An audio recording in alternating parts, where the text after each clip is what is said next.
Ha sido la presentación de El Jardín de los Espejos. Y bueno, en principio muchas gracias a la librería y a todos vosotros por venir. Y bueno, os presentaré un poquito a Ellen, sé que muchos la conocéis, pero igual no todo el mundo. Y bueno, es Ellen Flix, nació en Barcelona, es psicóloga clínica y de la salud. Su trayectoria vital y profesional ha estado marcada por el diálogo entre la psicología, la espiritualidad y el símbolo. Ha convivido con distintas culturas indígenas de América. Muy interesante todo, ¿eh? Los Hopi, los Sioux, los Incas y Shipibo con Ivo. ¿Estos de dónde son? De la Amazonía. Y ha colaborado con ONGs en India, además de realizar retiros espirituales en el monasterio budista de Shargadel, en la India. Dirige el Espai Ellen Flix en Barcelona, donde ejerce como psicoterapeuta y acompaña procesos de transformación personal. Su formación integra psicología clínica, neuropsicología, hipnosis y saberes de tradiciones orientales, incluida la medicina tibetana. Ha escrito ya 24 libros. ¿Seguro? ¿No más? No. Cuando toque el 25 haremos una gran celebración de los 25 libros. Pero la haremos de verdad, ¿eh? Una gran celebración. Si fueran 25 años. Sí, exacto. Sí. Bueno, su obra explora la identidad, la conciencia, los procesos de individuación, teje narrativa y profundidad psicológica, pero con distintos estilos narrativos, desde el thriller y novela policíaca al crecimiento personal, que podéis encontrar en su página web, ellenflixescritora.com. Pero hoy vamos a hablar de esta novela, El Jardín de los Espejos. Es una novela simbólica y psicológica. Explora los procesos de identidad, memoria y transformación desde una voz íntima y también simbólica. Y antes de empezar, le pediría a Ellen a ver si nos puede leer algún trocito. He cogido 3 pequeños trozos que, bueno, luego a través de lo que vayamos comentando, pues también veréis un poco el sentido de ello, ¿no? Aquí nuestra protagonista, Clara Weiss, escribe a su madre: «Hola mamá, he encontrado unos documentos que explican cómo Sisi logró sobrevivir a su jaula de oro cuando tuvo que abandonar la equitación por los problemas de columna. También revelan que su esposo, dispuesto a consentir todo aquello que pudiera hacerla feliz y retenerla a su lado, conocía su poesía y era consciente de lo que pensaba sobre la política y la corte. Poco a poco, entre ellos fue abriéndose un abismo intelectual. La melancolía afloraba a veces en Sisi, y cuando lo hacía, regresaba a la memoria de aquel amor genuino y profundo que habían compartido. Verás que tu intuición era cierta, se querían los dos, no solo Francisco José a ella». Copié para mamá unos versos, me detuve un momento, sentí que pedían ser leídos en voz baja, como si conservaran un pulso propio. Una vez tuvimos un amor, un vínculo tan íntimo, un instante que tú y yo conocemos, algo que nunca podremos olvidar, aunque ahora parezca tan lejano. ¿Piensas en aquellas horas dulces? Mi cuerpo entregado al tuyo, besando tu alma directamente desde tu boca y guardándola para siempre. Aunque enfrente algunas luchas y las amargas penas pasaron junto a mí, nada hirió mi corazón tan profundamente como ver morir nuestro amor. Mamá, qué mujer más fascinante, pensé al escribir, tan auténtica, brillante y a la vez difícil. Cuánta pasión, lo vivió todo. Sabía que debía mostrarle también la parte más cruda, la más dolorosa, la que no aparece en los retratos ni en las biografías, así que le adjunté también este otro texto. Tu cabello prematuro canoso me reprocha en silencio. Todos estos años, todos estos días, nunca merecí tu lealtad, y aún así la guardo, doblada con cuidado entre los pliegues del alma. Me despedí de mamá con una profunda gratitud, consciente de todos sus sacrificios. Esta es una de las cartas que escribe a su madre. Su madre tiene un papel muy importante para que ella en realidad escoja hacer su tesis doctoral sobre Sisi y Ludwig II. Aquí hay otro trozo que me gusta mucho. Pasé páginas sin prisa. Había versos tachados, palabras corregidas, márgenes llenos de anotaciones impulsivas. En uno de los cuadernos casi al final encontré un poema sin título. El papel era más fino, la tinta más pálida. Me dispuse a leerlo. Me refugio en la torre de mis palabras, donde nadie sube. Desde allí contemplo el desfile de máscaras y sé que ninguna es mi rostro. En lo alto el aire es claro, pero la soledad pesa como piedra húmeda. Si bajo, me pierdo. Si permanezco, me disuelvo. Por eso escribo, para no caer del todo, ni quedarme del todo arriba. Esto se encuentra en el castillo donde nuestra protagonista se ha retirado para ir recopilando información e investigando todavía más, y realmente es donde ella va a vivir, en el castillo de Innsbruck, va a vivir realmente todo su proceso interno de descubrimiento y de individuación, ¿no? El castillo, después lo hablaremos, esto es también forma parte del simbolismo, de los arquetipos en los que se va a desarrollar la propia novela. ¿Quieres leer tú lo último o explico un poquito? Sí, leo lo último y entonces ya...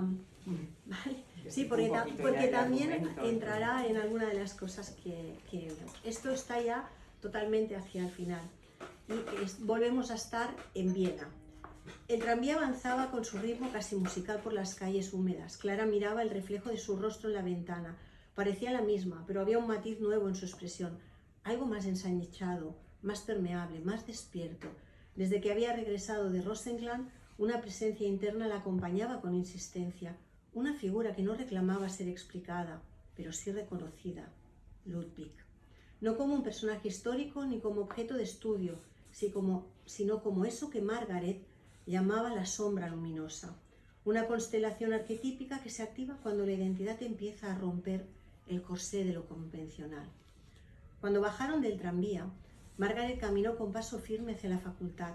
Clara la siguió sintiendo que Viena temblaba de otra manera cuando Margaret estaba cerca, como si la ciudad percibiera a una viajera que no venía a obedecer su lógica, sino a escucharla. El archivo, la biblioteca, le saludó con un gesto respetuoso. La luz blanca caía sobre las mesas de trabajo, como una invitación a la concentración absoluta.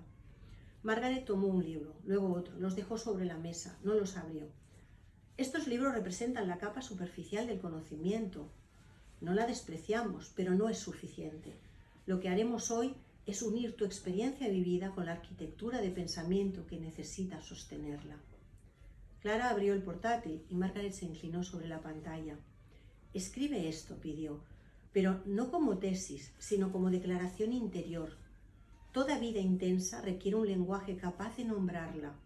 Cuando el lenguaje no existe, la vida se quiebra o se oculta. Clara escribió, sintió un escalofrío. Esa frase no hablaba de sí, tampoco de ella, hablaba de Ludwig. Pequeños trocitos.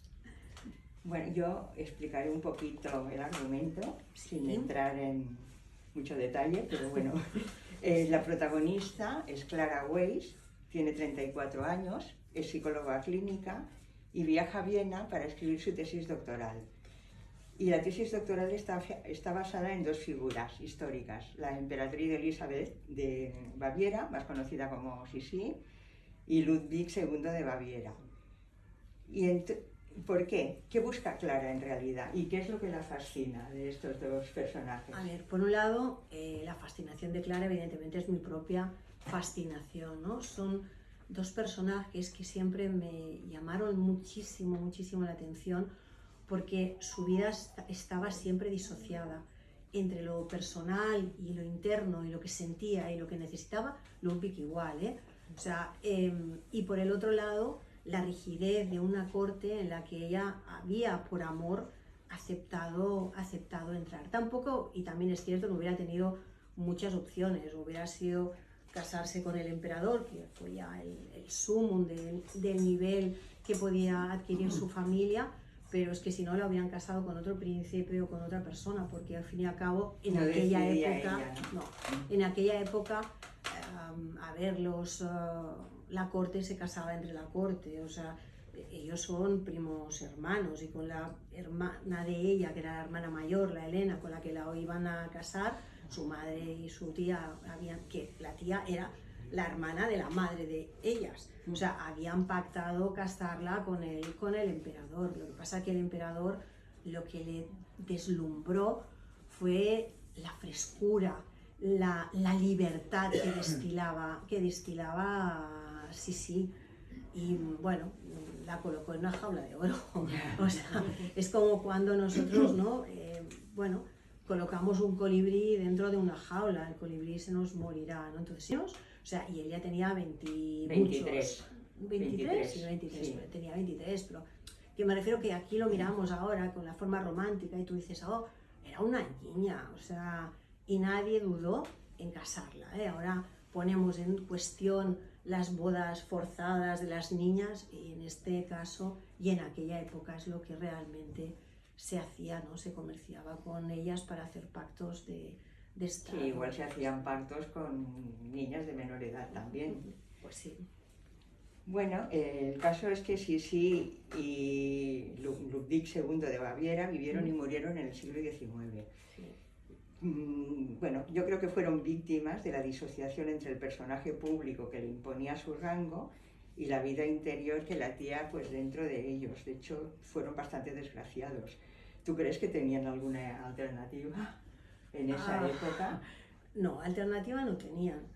Lo único que podían hacer para no volverse locos es un poco lo que hizo Sisi, que fue viajar y fue revelarse a través de su escritura, de su poesía, que escribía con subtítulos, a través de bueno, las reuniones espiritistas que hacía, a través de Heidi, un maestro espiritual y filósofo de la época, y 2 o 3 amigas que tenía, que también eran reinas, como la de Rumanía y la de Hungría, que también escribían, pero es que además eran bolcheviques, o sea, estaban en contra de la monarquía. O sea, realmente la rebelión de ella era ese punto.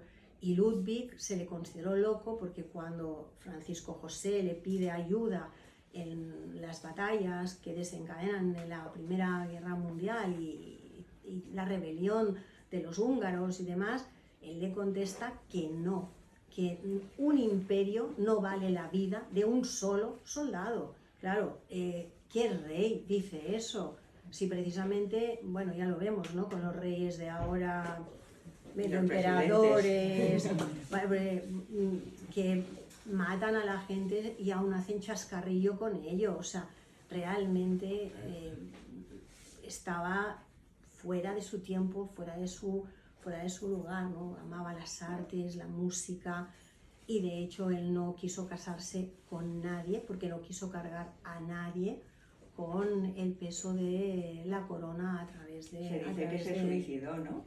Ludwig II. Bueno, hubo más una conspiración y lo asesinaron más que un suicidio, porque era un estorbo, paraba todos los planes de guerra de la Primera Guerra Mundial, y entonces al final hicieron un complot y lo ahogaron. Sí, pobres. Pues sí. En tu libro nos hablas de la persona, la máscara y la sombra. Sí. ¿Y qué quieres decir con eso? A ver, cuando estamos hablando de... No olvidemos que el libro lo que busca es intentar hacer entender el proceso de individuación que nos explica Jung en su psicología compleja. Entonces yo utilizo a Ludwig y a Sisi para que nuestra protagonista, Clara Weiss, pueda hacer su propio viaje de individuación a través de la investigación que hace, de esa lucha, de esa dicotomía de esos 2 personajes, ¿no?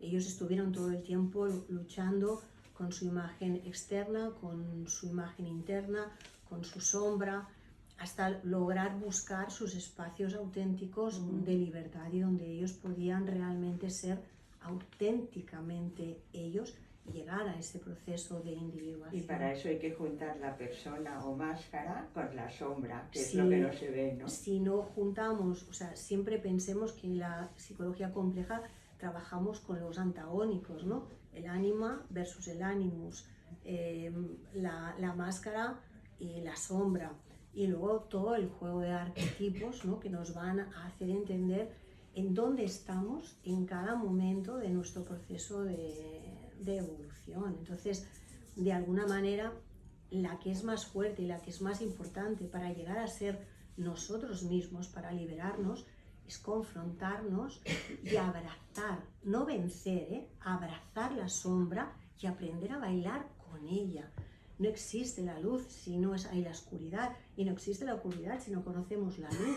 Por lo tanto, si no nos movemos en las sombras, nunca vamos a poder estar completos. De hecho, ese debe ser el proceso de individuación del que nos habla Carl Gustav Jung, sí. Y tú en la novela. Exacto. A través de Clara Boris. A través de ella. A ver, pensad que tenemos una cultura muy judeocristiana. Freud se confrontó mucho con Jung cuando regresaron de América, porque Jung allí se atrevió a expresar su visión de la psicología analítica a través de contemplar el subconsciente colectivo y de contemplar el animus de la persona. O sea, tener en cuenta que existe algo que trasciende a nosotros como individuos. Para Freud esto fue horroroso, una transgresión total, y ya no podía ser su sucesor en la psicología analítica. ¿Por qué? Porque él, como judío, estaba muy obsesionado con no ser discriminado, y entonces necesitaba desesperadamente dar una imagen de muy científico, que aquí es lo que nos volvemos a encontrar. El profesor de Viena, que todo tiene que estar encorsetado en la ciencia, y nuestra Margaret Lowell, que luego, si queréis, os digo para quién representó para mí en mi aprendizaje, que representa el psicoanálisis junguiano que se vive en Estados Unidos. En Estados Unidos no hay el psicoanálisis freudiano, está el psicoanálisis junguiano.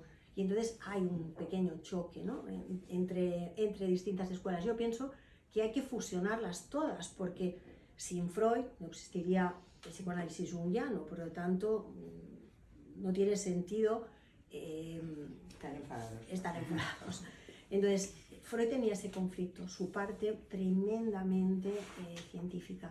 En cambio, Jung venía del cristianismo, su padre era un clérigo evangelista, su tía hacía mediumnidad en la sacristía, y su madre hacía reuniones con la tía para hacer mediumnidad en la sacristía, con lo cual él realmente no tenía ese conflicto, esa lucha, que en cambio sí que tenía Jung. Además, él era cristiano, nadie le iba a señalar ni le iba a criticar. Estaba en Europa, una Europa cristiana que culpaba en aquel momento a los judíos de todos los males de la sociedad. Bueno, ahora tal vez sí que deberíamos culparlos, pero en aquel momento al menos no era así, ¿vale? Entonces, evidentemente, la situación psicológica de Jung no tiene nada que ver con la de Freud. Y eso lo represento porque vuelven a ser otra vez el ánima, el animus, la sombra, la máscara, ¿no? Vuelven a estar representándolo dentro de este conflicto. Y como Margaret Lowell ayuda a Clara a que pueda fusionar esa sombra y esa luz. Margaret Lowell es la directora de la tesis de Clara. La directora americana de la tesis de Clara, sí. Y simboliza y representa a Jean Shinoda Bolen. Yo la tuve de profesora en unas asignaturas de psicoanálisis, y por lo tanto para mí ella representó un antes y un después en la práctica. Porque estudiaste en Estados Unidos, Sí, ¿no? Yo estudié ahí, yo estudié en Estados Unidos. Luego yo he ido haciendo convalidaciones aquí, cosas aquí, y bueno, y he conseguido mi titulación aquí y mi número de colegiado para poder ejercer. Pero yo estudié allí, tuve la suerte de poder estar en distintas universidades, formándome, haciéndome másters, teniendo aprendizajes. Pude conocer a Milton Erickson en sus últimos años, pude estar con él aprendiendo hipnosis. Estuve en el MRI en Palo Alto haciendo psicología sistémica, una psicología que viene del psicoanálisis y que se transforma luego también en estrategias de comunicación para el cambio, que es lo que yo domino mejor. La gente no se da cuenta, a veces me vienen y me dicen, después de aquella entrevista que tuvimos, que no sé qué me dijiste ni de esto, pero es que lo he entendido. Yo pienso, bueno, pues porque estábamos jugando con eso y la idea y la gracia es que no te des cuenta, pero ocurra emocionalmente el cambio. ¿Qué es lo que le ocurre a Clara? Bueno, si volvemos al Jardín de los Espejos, empieza en Viena. Sí. Viena, bueno, Clara va a Viena, es una ciudad, y después se va al castillo de Rosenkranz. Sí.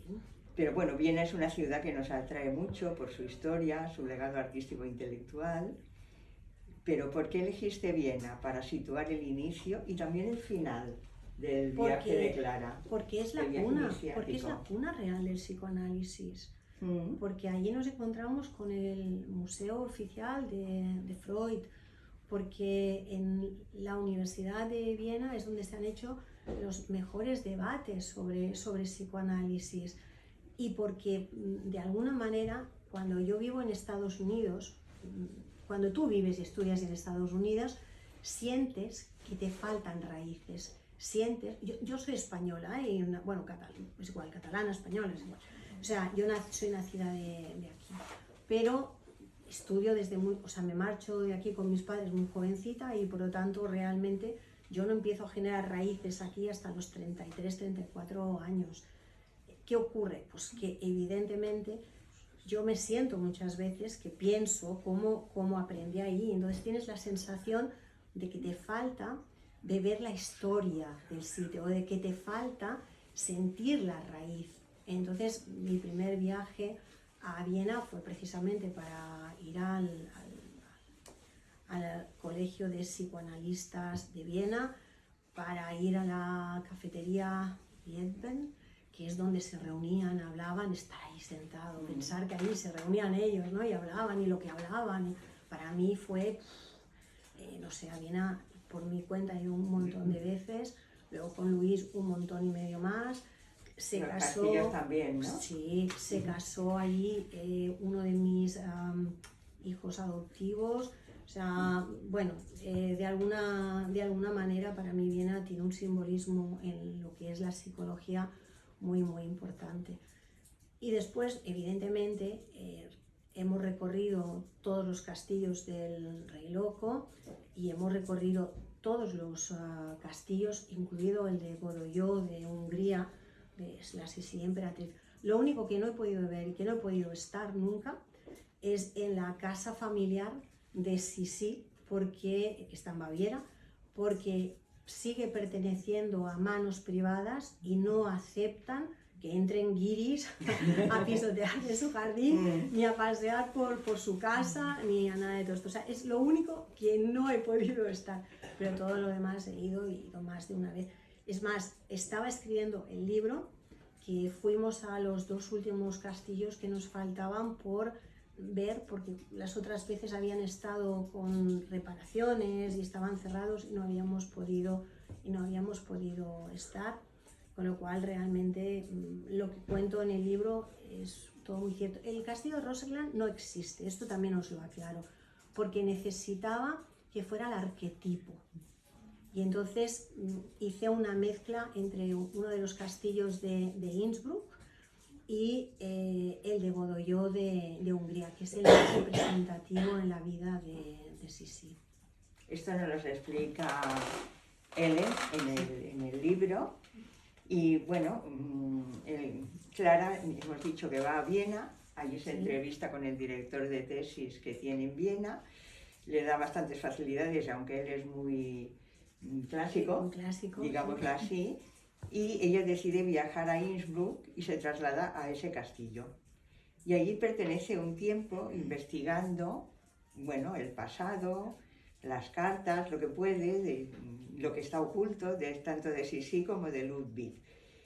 ¿Qué ocurrirá en el castillo? ¿O se convertirá Clara en una persona diferente? ¿Se habrá convertido en una persona diferente cuando vuelva a Viena? Evidentemente, la persona que entra y cruza esa puerta, de ahí los símbolos, ¿no?, de los dibujos en los actos, o sea, la persona que cruza esa puerta, lo que hace al cruzar la puerta es crear una escisión en su interior y dejar que entre por primera vez la duda y esa necesidad que está en nuestro inconsciente. O sea, nosotros en nuestro cerebro límbico, en nuestro palencéfalo, tenemos los 3 instintos de supervivencia. Y uno de ellos es el más interesante para mí en este libro de todos, que es el de la superación de la especie. Nosotros biológicamente llevamos grabado a fuego la superación de la especie. Para que yo supere la especie, tengo unos mecanismos muy concretos, y es que todo aquello que me produzca dolor emocional es lo que yo voy a intentar hacer distinto a mi clan familiar. Y a partir de ese dolor empezará mi búsqueda y mi individuación, o mi parálisis y mi enfermedad. Entonces, de alguna manera, la puerta es cruzar ese castillo y entrar directamente en esa grieta que se abre, que la prepara para ir caminando sus luchas internas, sus dudas. Intentar ser ya ella misma, ¿no? Sí, mira, pensad que os he hecho un poco de... Bueno, he traído para enseñároslo. Cuando yo hago un libro, me trabajo mucho, se le llama escaleta, me trabajo mucho todo. Preparo los actos, luego en el primer acto preparé el llamado, la confrontación de la conciencia, el arquetipo central, el ego, Claraway, psicología racional, aún identificada con el intelecto, meta, entendernos, sentir. Entonces describo los espacios del castillo que van a promover eso. Por lo tanto, vosotros veréis una escena en el Salón Azul, que no tenéis ni puñetera idea de por qué es el Salón Azul. Como mucho podéis intuir que donde escribía sí, todos son salones tapizados de azul, pero esto no va mucho más allá. Y en realidad lo que estamos hablando del consciente que comienza a resonar en ella, el lugar del diálogo interior. Ese es el significado real que tiene, ¿no? Entonces, los pasillos. ¿Qué figuras arquetípicas hay en ese? Después, en el segundo acto, ¿no? De nuevo, ¿cuál es el arquetipo central? La sombra. ¿Cuál es la meta? Integrar lo negado. Los espacios del castillo donde va a ocurrir esto, ¿no? Pues en la capella sin consagrar, por ejemplo, en el archivo oculto. ¿Qué función tiene el ala oeste tapiada? El trauma, el contenido reprimido, el pasado que busca ser revelado, el primer espejo, el espejo sin nombre, su primera confrontación con la sombra, ¿no? O sea, y así, y entonces hay una evolución simbólica.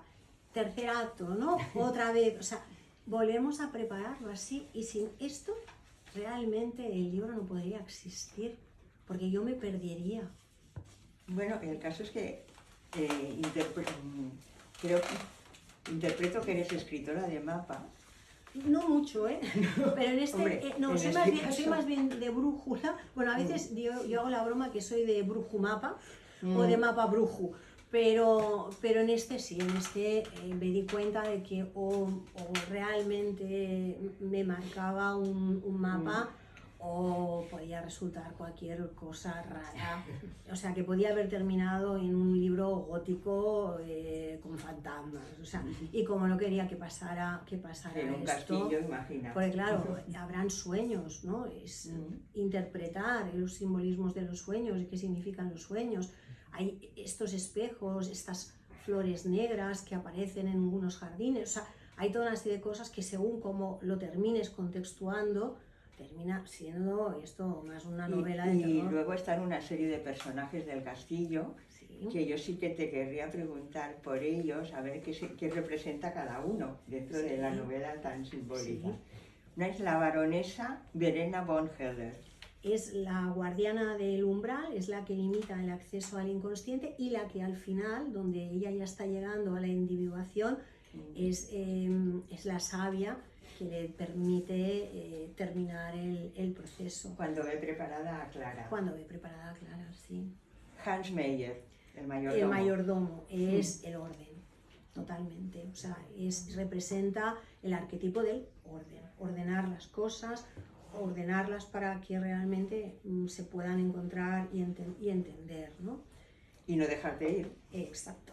Greta, la cocinera. La cocinera, es el instinto. Ella, a través de las conversaciones de la cocina, a través del cuidado que tiene, está ayudando a fomentar el instinto, la intuición, dejarla salir, porque al fin y al cabo ya la tiene, lo que la reprime, dejar salir el instinto en nuestra protagonista. Y cuidar el cuerpo para cuidar la mente. Sí. Lisée, que es la encargada de la limpieza. Ella es la superstición, la frase dicha en un momento dado fuera de contexto, que de pronto encaja la parte intuitiva, ¿no? Y te lleva de pronto a esa búsqueda sin una dirección clara, pero que acierta en lo que tienes que buscar.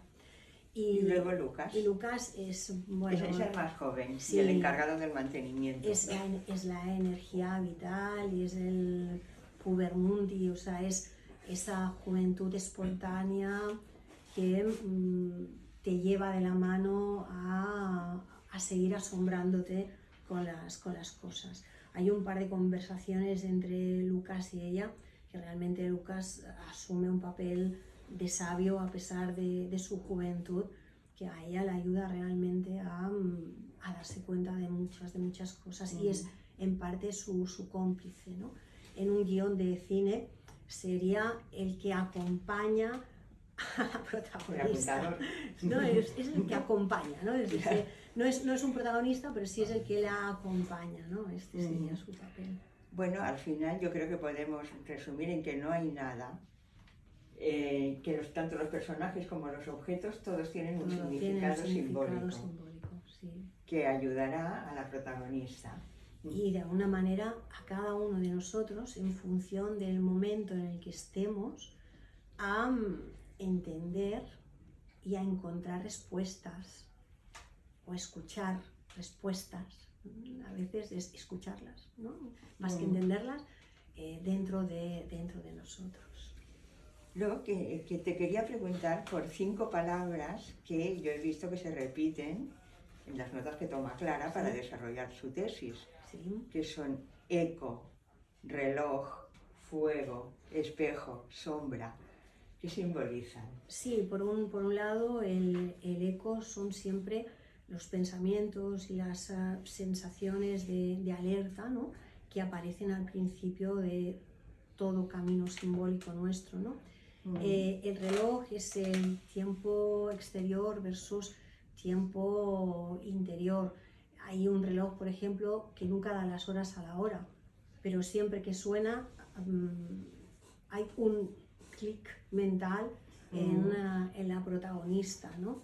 El fuego, evidentemente, es la transformación, la transmutación, ¿no? Y el espejo tiene distintas funciones y de alguna manera es siempre el simbolismo de los distintos aspectos de la sombra y de cómo nosotros nos confrontamos a ella, ¿no? El momento más importante es cuando por fin ella se atreve a sostener la mirada frente al espejo. Al espejo cubierto. Sí, lo destapa y se atreve a sostener esa mirada, ahí, o sea, a verse. Y la sombra es lo que tú dices que debemos abrazar. Siempre, para poder ser libres. Hemos sido educados para creer que solo podemos ser luz, pero eso es una falacia, ¿no? No es cierto, porque no existe lo bueno ni lo malo. Existen los juicios que yo hago sobre las acciones de los demás y sobre los que los demás hacen. Y a lo mejor yo hoy en esta conferencia estoy explicando cosas muy apasionadas y a lo mejor he puesto un ejemplo o he dicho algo que de pronto alguien se ha sentido ofendido o atacado. En mí no había esa intención. Entonces, ¿qué ocurre? ¿Que entonces soy mala? O sea, hemos de tener un poco en cuenta este tipo de juego. Entonces, en la sombra hemos decidido que está todo lo malo, lo que yo tengo miedo de descubrir de mí, ¿vale? Lo que creo que es pecaminoso, lo que creo que no está bien, cuando en realidad lo único que sería pecaminoso es que yo sea un asesino consciente y voluntario, y además que disfruto con ello, o sea, que me dedico horas a contemplar a una víctima, la fotografío, la estudio, la investigo, me muevo, evidentemente, pero un psicópata asesino, ¿eh? Sí. Porque psicópatas hay muchos y no son asesinos, un psicópata asesino. Y entonces yo premeditadamente, y además luego disfruto sádicamente con todo el daño que yo le haré. Habrá momentos de la vida que yo me encontraré tomando decisiones que van a ser muy duras. Yo en un momento dado, con 29 años, me encontré con la decisión de tener que decidir desconectar a el hermano mayor de mi padre, porque mi padre no estaba, mi mamá no era familia de él, y de todos los demás familiares todo el mundo había desaparecido y el único teléfono que había era el de mi padre, ¿vale? Entonces cuando llamaron a casa, mi madre me dijo, mira, no valgo yo para tomar esa decisión, me han dicho que tiene que ser algún pariente. Yo estaba de vacaciones aquí con mi niña, que iba a hacer el año, sí, exacto, el año, era su primer cumpleaños, y tuve que coger un taxi con mi hija. El mayor se quedó, que tenía entonces 5 años, se quedó en casa de mi madre con mi hermana y nos marchamos las dos con la pequeña a Andorra. Y la que tuvo que decidir que desconectaban y que le dejaban morir ahogado fui yo. Yo de esa experiencia podía salir sintiéndome una asesina, podía salir de ahí sintiendo que había hecho lo correcto. Reacción de mi madre cuando llegamos a Barcelona. Tu hermana dio la orden de matar al tiet. Vale, ¿no? O sea, bueno, pues cuando mi padre tuvo un infarto seco en un hospital donde le iban a hacer la prueba de esfuerzo para renovarle la póliza de seguros, se murió antes de que empezaran a hacerle la prueba de esfuerzo. Lo llevaban sentado en la silla de ruedas y ahí le dio el chungo, lo levantaron, bueno, total que me llamaron y me dejaron el recado en el contestador automático de que por favor me presentara en el hospital porque mi padre se había muerto y tenían, así tal cual, en el contestador automático. Y mi madre estaba en la salita de espera y me esperaban a mí para darle la noticia a mi madre. Bueno, yo llegué por la puerta donde me dijeron, Hospital de San Pablo, no os lo perdáis. Me llevan donde está él, lo tienen todavía puesto así, con la boca abierta, me enseñan el informe y veo que lo han intentado reanimar 4 veces, pero no lo han conseguido porque el cerebro estaba muerto desde el primer momento. A mí lo único que me salió a ocurrir, se me salió del corazón, es decir, papá, gracias, porque ya había sido asesina de uno. Si encima mi madre decide que te ha asesinado a ti porque me toca sacarte el tubo, yo ya salto por el balcón, ¿vale?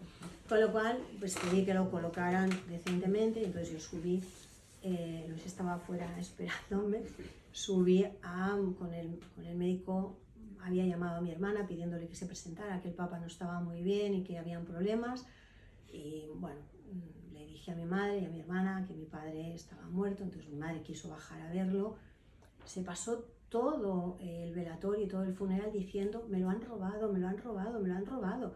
Si yo hubiera tenido que desconectar a mi padre, hubiera sido, me lo ha matado, me lo ha matado, me lo ha matado. O sea, ¿lo entendéis? O sea, ¿dónde está la sombra? Entonces, cuando yo me miro en el espejo, ¿qué voy a ver? ¿Alguien terco? ¿Alguien que tiene miedo a no ser lo que los otros esperan? ¿Alguien que es diferente en maneras, en formas o en sentimientos? ¿Pero qué tiene eso de monstruoso, de diabólico? Nada. En cambio, nosotros hemos colocado la sombra ahí. Cuando yo me miro y me abrazo, me acepto, me amo y me uno. Eso es la individuación. Y eso es la libertad. Dejo de juzgarme. Muy bien. Mereces Bueno. un aplauso. Ay, gracias.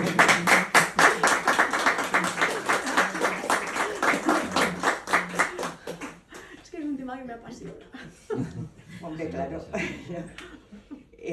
Bueno, en el Jardín de los Espejos también aparecen los sueños. Sí. Titania, la reina de las hadas, que es un personaje de sueño de una noche de verano de la obra de teatro de William Shakespeare. Sí. Bueno, resulta que creo que sí, escribía versos o Firmando Titania. Firmando Titania. Era su alter ego, sí. Sí. Y aparte de eso, Clara tiene un sueño que habla con Ludwig desde la otra orilla de un lago. Sí. ¿Nos ayudan los sueños en eso de encontrarnos a nosotros mismos? Los sueños, ya sean en forma de lo que calificamos pesadillas, como sean en base de repetitivos, ya sean en base de que a veces tienen unos sueños más psicodélicos y más raros, tienen un lenguaje, que es el lenguaje con el que pensábamos cuando éramos niños. Nosotros no tenemos, no pensamos y entendemos en palabras hasta a partir de los 7 u 8 años, que entonces cuando empiezan a aparecer nuestra voz interna, y es cuando aparece, se construyen nuestros lóbulos frontales y aparece nuestro crítico, lo que yo llamo nuestro crítico interno y lo que yo llamo la cheerleader, ¿no? La que me anima, me da autoestima, me apoya, o el que me da una caña que me deja tieso. Entonces, de alguna manera, el sueño siempre es el lenguaje original y primitivo que tenemos los seres humanos. Las personas sordomudas piensan, comprenden y sienten a través de las imágenes y los sueños. ¿Vale? Por lo tanto, de alguna manera, los sueños están muy presentes tanto en la psicología de Freud como en la psicología junguiana, como en todas las evoluciones que están habiendo de las psicologías complejas, porque son el lenguaje directo de nuestro subconsciente. Cuando yo tengo miedo, sueño que a lo mejor, no sé, por ejemplo, si somos mediterráneos, que me persigue un toro. Si estuviéramos en la India, el toro sería quien me habla la espiritualidad, ¿vale? Por lo tanto, digo que esto de los diarios de los sueños, ojo, que son un poco camelo, porque tendrá que ver con cada uno de nosotros. Para mí soñar con una serpiente emplumada, para mí tiene significado. ¿Por qué? Porque yo desarrollé mi infancia dentro de estas culturas. Por lo tanto, para mí, cuando hablo de individuación, cuando hablo de iluminación, cuando hablo de liberación, estoy hablando de serpiente emplumada. ¿Ah, sí? Sí, claro. Porque para mí es mi arquetipo simbólico. No es ver a Dios ni ver a Jesús. Es la serpiente emplumada. Entonces, claro, los sueños hablan nuestro propio lenguaje.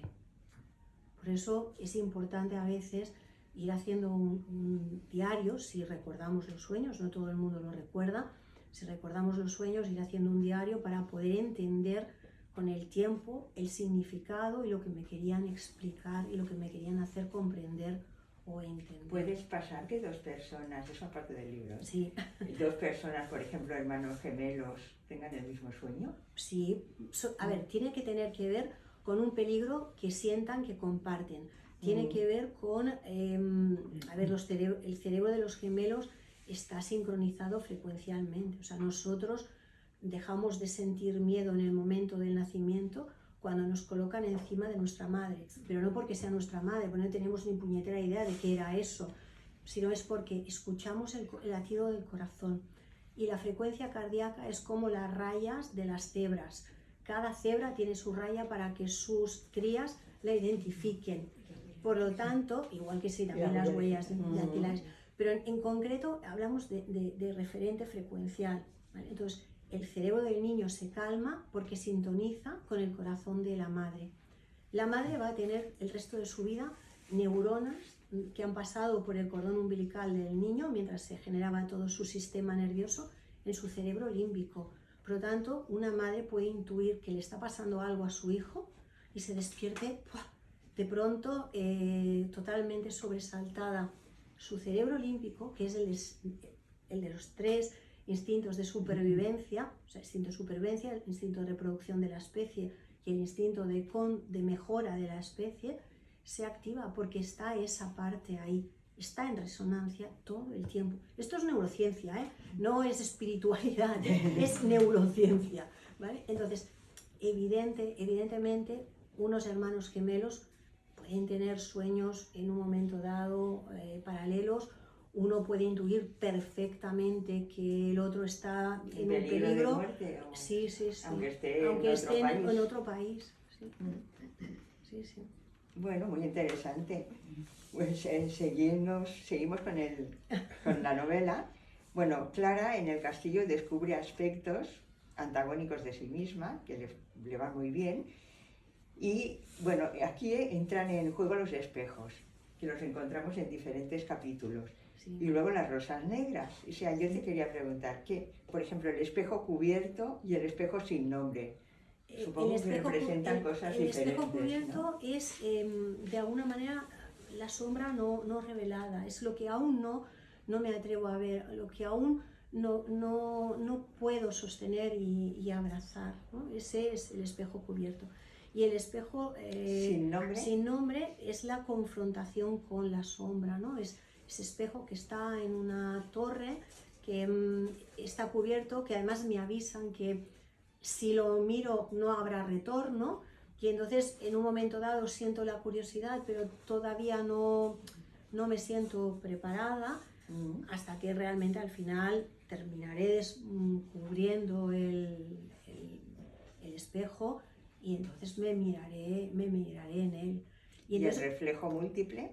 Es todos los arquetipos y todas las personas que han estado en el proceso, que me han ayudado a descubrirme a mí misma, se van a presentar. ¿Y el jardín de las rosas negras? Ya tiene una función como muy específica, que es darme cuenta que en todas partes hay cosas que no son iguales a las otras. En Innsbruck hay realmente, en uno de los castillos, hay un jardín con rosas negras, como también en Versalles hay una zona del jardín que hizo el Rey Sol, que tiene rosas negras. Tiene que ver con el suelo, ¿eh? O sea, es un rojo tan oscuro que cuando le da la luz se ve negro. Pero es curioso porque en la distribución de las direcciones de estos castillos, las rosas negras salen en la dirección de la transformación final. Entonces, por un lado, tiene ese simbolismo de muerte, pero muerte no como muerte física, sino como muerte simbólica que me va a llevar a una transformación. Entonces, en el castillo ella en un momento dado se topa con esas rosas, y ahí también toma conciencia de que está preparada, y ahí va a tener una conversación muy importante con Verena, con la baronesa Verena. Bueno, y la sombra al final se transforma en belleza. Evidentemente, es que la sombra siempre es belleza. No olvidéis que Lucifer es luz bella. Y es el hijo, si hablamos de religión, es el hijo más bello, el más igual a Dios, y al que le da la misión más chunga, que es la de consentirle a los humanos sus idioteces. Pues imaginaros lo que le debe pedir Trump, ¿vale? O sea, si yo estoy para iluminar el camino del hombre, para enseñarle a trascender, y me estás pidiendo que te puedas follar a la vecina del quinto, es como, ¿pero qué me estás diciendo, no? Entonces, claro, se presenta ante Dios y le dice, pero qué chorrada me haces hacer. ¿Qué país bombardeo hoy? Vale, sí, ¿qué país? Pero ¿qué me estás haciendo hacer? Pero ¿cómo? Esto es una pérdida de tiempo. Y entonces ahí es donde aparece el enfrentamiento en el que Dios le dice, ¿quién más que yo? Y el otro le contesta, ¿quién más que yo? Y entonces queda castigado, y a quedar condenado a no poderse liberar y volver a ser luz bella hasta que no quede nadie de nosotros por hacer el camino de la iluminación. O sea que pobrecito mío, yo lo compadezco un montón. En cambio le damos muy mala fama y lo hemos convertido en algo muy, muy feo, muy horrendo. Y lo único feo y horrendo que hay somos nosotros en muchas ocasiones. Bueno, Clara descubrirá durante su estancia en el castillo que somos en bastante apariencia. Sí. Y mi pregunta sería, ¿por qué nos resulta tan difícil mostrar o desvelar o descubrir cómo somos en realidad? Porque desde que nacemos, nuestro instinto de supervivencia nos pide adaptarnos a esas figuras de protección, esas figuras que nosotros confundimos con la divinidad, ¿no? Entonces ya el bebé, cuando mira a esa persona que le da la teta, prueba, le hace una sonrisita. Si esa otra persona le responde con aquello de me derrito, el niño sigue haciendo la sonrisita. Si aquella persona me mira con indiferencia, con frialdad, entonces voy a experimentar qué otra cosa puedo hacer para que esa persona, que es mi supervivencia, me vea o me reconozca. Y de ahí aparece el concepto que hablamos dentro de psicología de los apegos.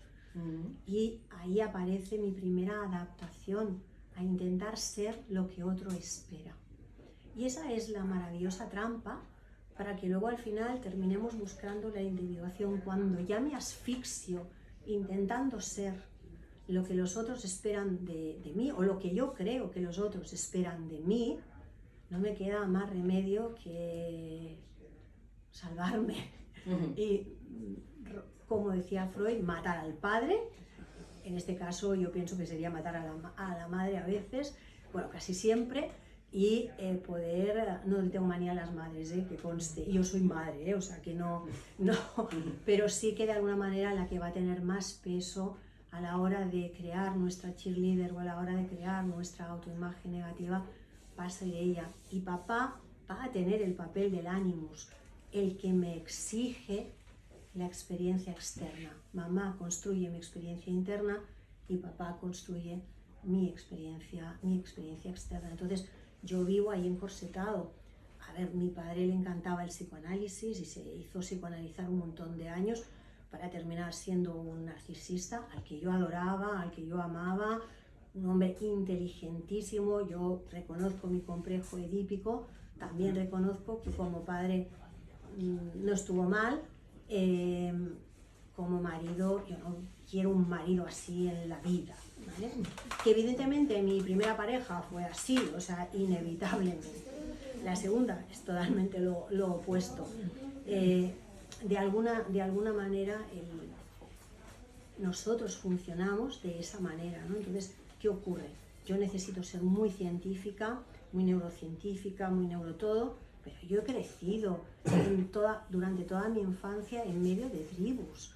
Mi madre va a espiritistas y va a videntes. Pero él quiere que yo no parezca chiflada, porque quiere poder fardar de mí delante de la gente, ¿vale? Entonces, ¿qué ocurre? Que se termina esperando de ti siempre una serie de cosas de las que te enteras implícita o explícitamente. Un par de preguntas. Sí, muy bien.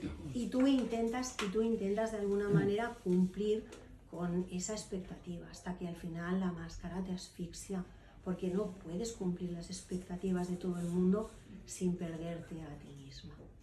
Yo le haría a Helen una última pregunta y después, si acaso, si queréis intervenir, pero sí, tampoco 5 minutos porque aquí a las 8 nos echan. Sí. Bueno, yo te preguntaría, ya para terminar, ¿cuánto hay de Clara Weiss en Netflix? Clara Weiss es mi yo de los 35, 36 años, que vine a vivir a España para enfrentarme a mi sombra, o sea, a mi padre y a mi madre, poder recolocar y ordenar lo que llevaba de heridas en el ala y poder terminar diciendo que les agradezco de verdad todo lo que han hecho bien, porque eso forma parte de mí, todo lo que me han regalado dentro de mi subconsciente y de mis aprendizajes, y todo lo que han hecho mal, porque lo que hicieron mal, que en realidad fueron pocas cosas, todos son siempre pocas cosas, me hizo tanto daño que intenté encontrar cómo salir de eso. Por lo tanto, les agradezco tremendamente como ellos son, porque gracias a eso yo soy hoy en día la persona que soy la madre que soy con mis 3 hijos, yo me siento muy orgullosa de ellos y entonces yo sinceramente Me siento muy orgullosa de los tres, entiendo las dificultades de cada uno para llegar a encontrarse a sí mismos y entiendo qué partes les he dejado, qué partes ellos tienen que trabajarse y sé no dirigirlos. Sé mantenerme, dejarles que ellos cometan sus propios errores, cometan sus grandes éxitos. Son suyos. Es difícil. Oye, mucho. Y morderte la lengua aún más. O sea, Pues, si te parece, a mí Sí. me ha encantado, me encantaría seguir hablando del libro. No, es que a las 8 cierran el